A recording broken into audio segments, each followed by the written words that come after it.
اعوذ باللہ السمیع العلیم من الشیطان الرجیم بسم اللہ الرحمن الرحیم ربنا آتنا فی الدنیا حسنة وفی الآخرة حسنة وقنا عذاب النار۔ عزیز طلبہ، السلام علیکم ورحمۃ اللہ وبرکاتہ۔ شرح المدون کتاب حج درس نمبر 285 میں احرام کے مستحبات اور آداب کو بیان کیا جائے گا۔ احرام کے واجبات بیان ہو چکے ہیں، اب اس کے مستحبات اور آداب پر گفتگو ہونے والی ہے۔ مرد کے لیے تلبیہ کی آواز بلند کرنے کا حکم ہے۔ تلبیہ کی آواز بلند کرنے کے موارد کو بیان کیا جائے گا۔ متعلقہ مسائل اور فروعات ذکر ہوں گے اور متعلقہ روایات اور احادیث بھی بیان ہوں گی اور عبارت کی تشریح اور تطبیق بھی پیش کی جائے گی۔ فرماتے ہیں مستحب ہے مرد کے لیے بلکہ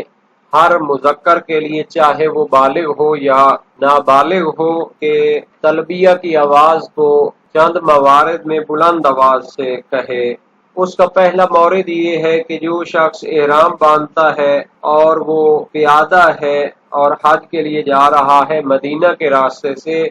تو وہ احرام کے وقت جو تلبیہ کہے تو بلند آواز سے کہے۔ اور دوسرا مورد یہ ہے کہ جب احرام باندھتا ہے، چاہے پیدل ہو یا سوار ہو، اگر مدینہ کے علاوہ کسی راستے سے حج کے لیے جا رہا ہے تو بلند آواز سے تلبیہ کہے۔ اور جو حاجی مدینہ کے راستے سے حج کے لیے جا رہا ہو، جب اس کا سواری صحرائے بیضاء میں پہنچے، اور وہ وہی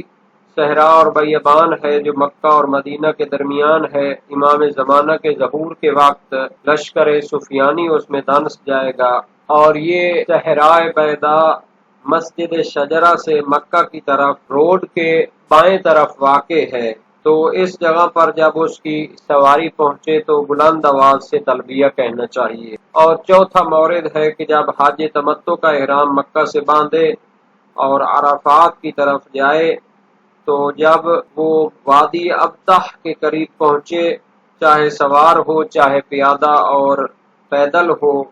تو اسے بلند آواز سے تلبیہ کہنا چاہیے۔ عبارت کو دیکھتے ہیں۔ فرمایا وَيُسْتَحَبُّ لِلرَّجُلِ بَلْ لِمُطْلَقِ الذَّكَرِ رَفْعُ الصَّوْتِ بِالتَّلْبِيَةِ حَيْثُ يُحْرِمُ إِنْ كَانَ رَاجِلًا بِطَرِيقِ الْمَدِينَةِ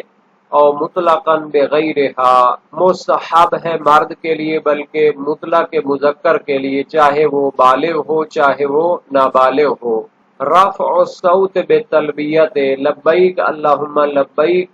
جو تلبیہ ہوتا ہے اس کی آواز کو بلند کرنا مستحب ہے جب وہ احرام باندھے۔ اگر وہ مدینہ کے راستے سے پیدل ہو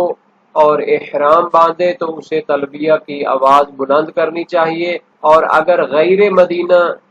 کسی اور راستے سے حج کے لیے جا رہا ہو تو چاہے وہ پیدل ہو یا سوار ہو، اسے تلبیہ کہنا چاہیے بلند آواز سے جب وہ احرام باندھے۔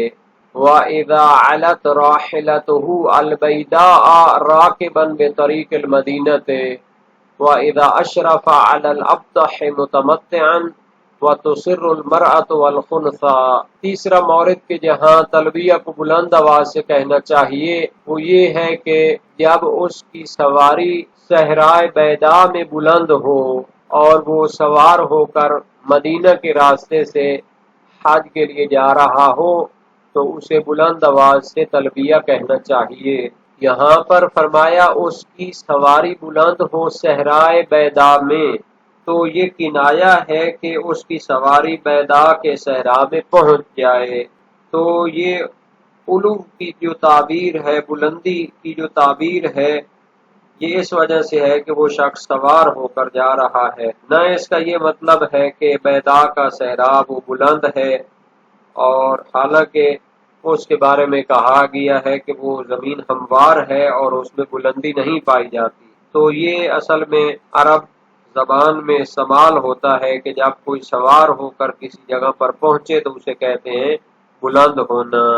چوتھا مورد کہ جہاں پر تلبیہ کی آواز بلند کرنی چاہیے، وَإِذَا أَشْرَفَ عَلَى الْأَبْطَحِ مُتَمَتِّعًا، حج تمتع کا احرام مکہ سے باندھ کر جب وہ عرفات کی طرف جاتا ہے تو درمیان میں وادی ابطح آتی ہے، جب اس کے قریب ہو تو اسے بلند آواز سے تلبیہ کہنا چاہیے۔ ابطح بھی لغت عرب میں سیلاب گزرنے کی جگہ کو کہتے ہیں جس میں بہت زیادہ سنگریزے جمع ہو جاتے ہیں، تو چونکہ اس میں وادی مکہ کے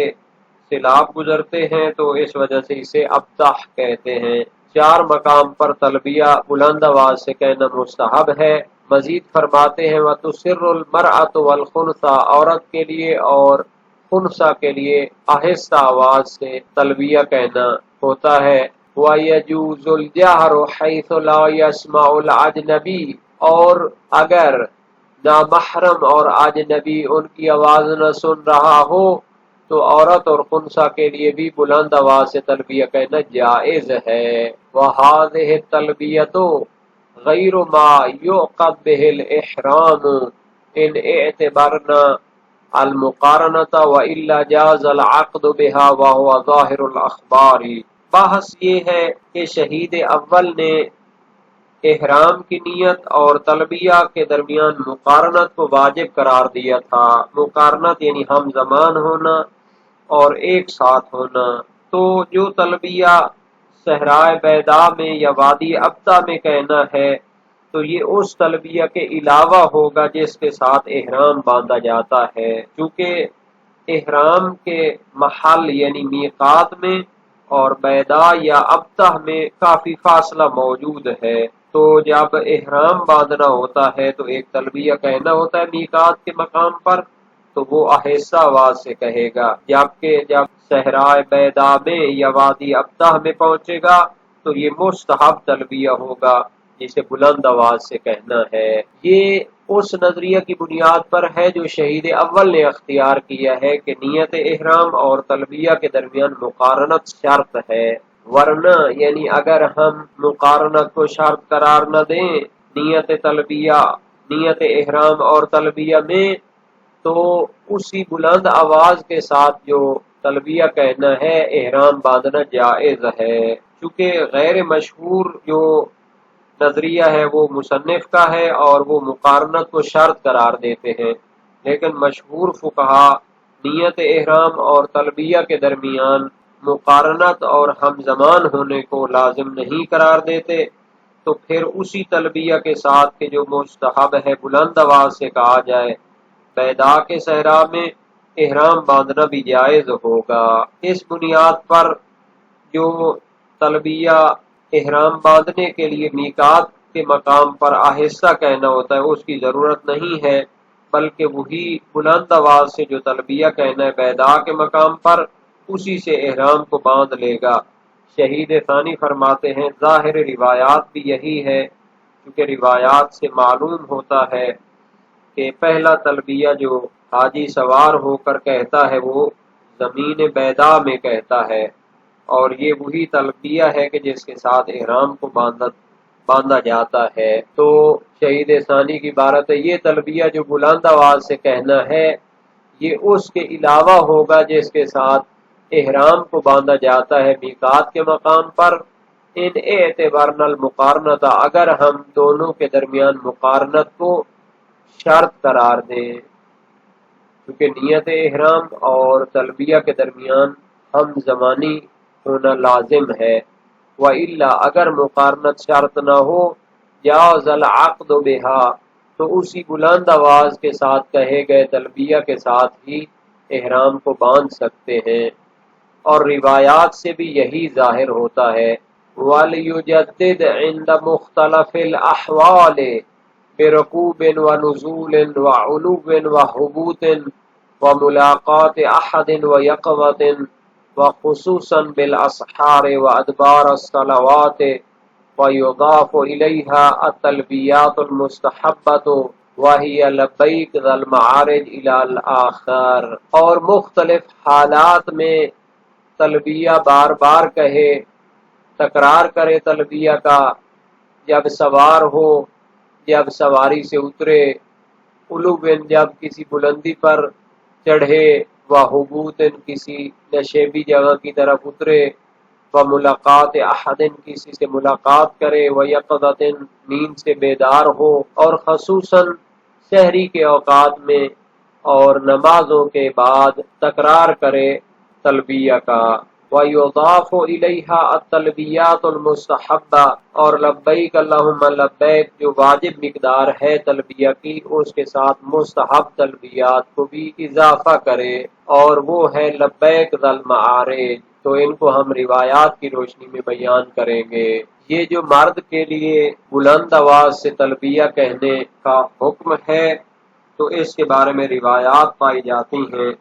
صحیح ہے حریث بن عبداللہ سجستانی امام صادق علیہ السلام سے، لما احرم رسول اللہ صلی اللہ علیہ وآلہ وسلم اتاہ جبرائیل علیہ السلام فقال مر اصحابک بالعج والثج، فالعج رفع الصوت بالتلبیہ والثج نحر البدن۔ وسائل الشیعہ باب 37 ابواب الاحرام حدیث اول میں ہے کہ جب نبی اکرم نے احرام باندھا تو جبرائیل نے آ کر کہا اپنے اصحاب کو حکم دیجیے عج اور ثج کا۔ عج عین کے ساتھ ہے، یعنی تلبیہ کی آواز کو بلند کریں، اور ثج ثے کے ساتھ ہے، یعنی قربانی کو نحر کریں، اونٹ کی قربانی کو نحر کریں۔ اور مرسلہ فضالہ بن ایوب ہے امام صادق علیہ السلام سے، ان اللہ وضع عن النساء اربعا الجہر بالتلبیہ والسعی بین الصفا والمروہ ودخول الکعبہ واستلام الحجر۔ اللہ تعالیٰ نے عورتوں سے 4 چیزوں کو اٹھا لیا ہے، تلبیہ کو بلند آواز سے کہنا، صفا اور مروہ کے درمیان سعی کرنا، اور کعبہ میں داخل ہونا، اور حجر اسود کو بوسہ لینا۔ وسائل الشیعہ باب 38 ابواب الاحرام میں ہے۔ اور ابو بصیر کی روایت ہے امام صادق علیہ السلام سے، لیس علی النساء جہر بالتلبیہ، عورتوں پر بلند آواز سے تلبیہ کہنے کا حکم نہیں ہے۔ تو بلند آواز سے مرد کے لیے تلبیہ کہنے کے موارد میں سے پہلا ہے کہ مدینہ کے راستے سے جب پیدل ہو اور احرام باندھے تو بلند آواز سے تلبیہ کہے۔ صحیح ہے عمر بن یزید جلیل القدر سے راوی ہیں، امام صادق علیہ السلام کے شاگرد ہیں۔ امام صادق علیہ السلام نے فرمایا ان کنت ماشیا فاجہر باحلالک وتلبیتک من المسجد وان کنت راکبا فاذا علت راحلتک البیداء، اگر پیدل ہو تو جب مسجد شجرہ سے احرام باندھو تو پھر تلبیہ بلند آواز سے کہو، اور اگر سوار ہو تو جب تمہاری سواری صحرائے بیضاء میں پہنچے تو بلند آواز سے تلبیہ کہو۔ اور اگر مدینہ کے علاوہ کسی راستے سے حج کے لیے جاتے ہیں تو چاہے پیدل ہو چاہے سوار ہو تو اسے جب احرام باندھے تو تلبیہ بلند آواز سے کہنا چاہیے۔ صحیح حریث بن عبداللہ اس پر دلالت کرتی ہے۔ اور حج تمتع کرنے والا جب ابطح کے مقام پر پہنچے اس کے قریب ہو تو بلند آواز سے تلبیہ کہے۔ اس کی دلیل صحیح معاویہ بن عمار جلیل القدر سے راوی ہیں، امام صادق علیہ السلام سے روایت کی، فرمایا اذا کان یوم الترویہ انشاء اللہ فاغتسل ثم البس ثوبیک وادخل المسجد حافیا وعلیک السکینۃ والوقار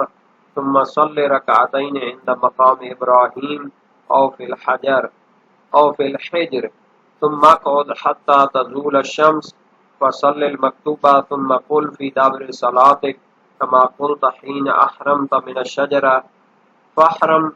بالحج ثم امض وعليك السكينة والوقار فإذا انتهيت إلى الرقطاء دون الردم فلب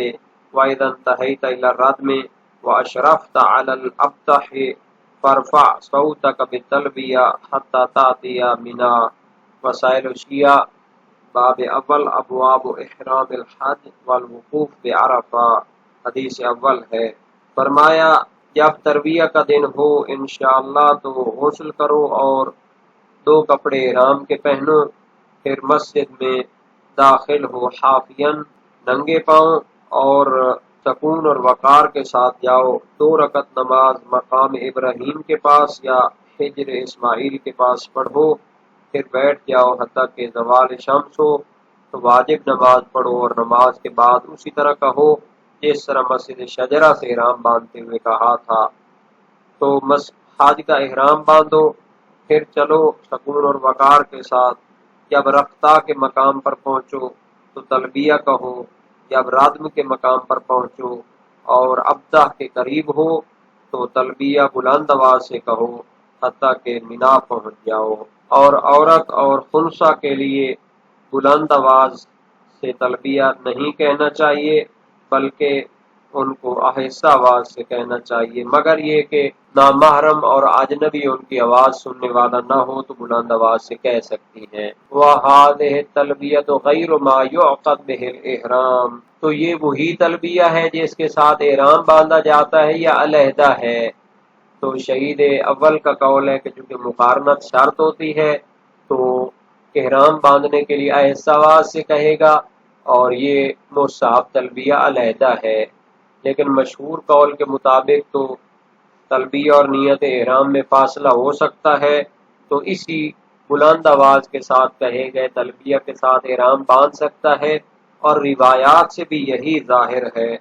صحیح ہے، عبداللہ بن سنان جلیل القدر سے کا راوی ہیں، امام صادق علیہ السلام سے روایت کی، ان رسول اللہ صلی اللہ علیہ وآلہ وسلم لم یکن یلبی حتی یاتی البیداء، نبی اکرم جب احرام باندھتے تو تلبیہ نہیں کہتے تھے حتیٰ کہ صحرائے بیداء میں پہنچتے تو وہ تلبیہ کہتے، اسی کے ساتھ احرام بند جاتا ہے۔ وسائل و شیعہ باب 34 ابواب الاحرام حدیث پنجم ہے، اور مختلف حالات میں تکرار کرنا چاہیے تلبیہ کو، اور مستحب تلبیات کا اضافہ کرنا چاہیے۔ اس کی دلیل صحیح معاویہ بن عمار جلیل القدر سے کا راوی ہیں، امام صادق علیہ السلام سے روایت کی، فرمایا التلبیۃ ان تقول، تلبیہ یہ ہے کہ تم کہو لبیک اللہم لبیک لبیک لا شریک لک لبیک ان الحمد والنعمت لک والملک لا شریک لک لبیک لبیک ذا المعارج لبیک لبیک داعیا الی دار السلام لبیک لبیک غفار الذنوب لبیک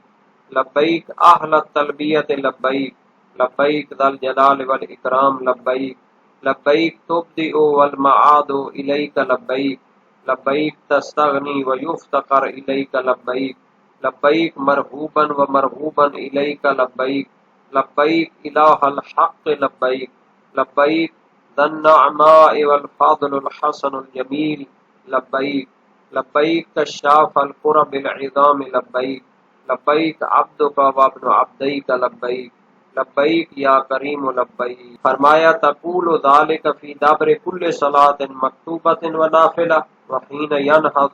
بک بعیرک واذا علوت شرفا او حبطت وادیا او لقیت راکبا او استيقظت من منامك وبالاسحار واكثر ما استطعت واجهر بها وان تركت بعض التلبية فلا يضرك غير ان تمامها افضل۔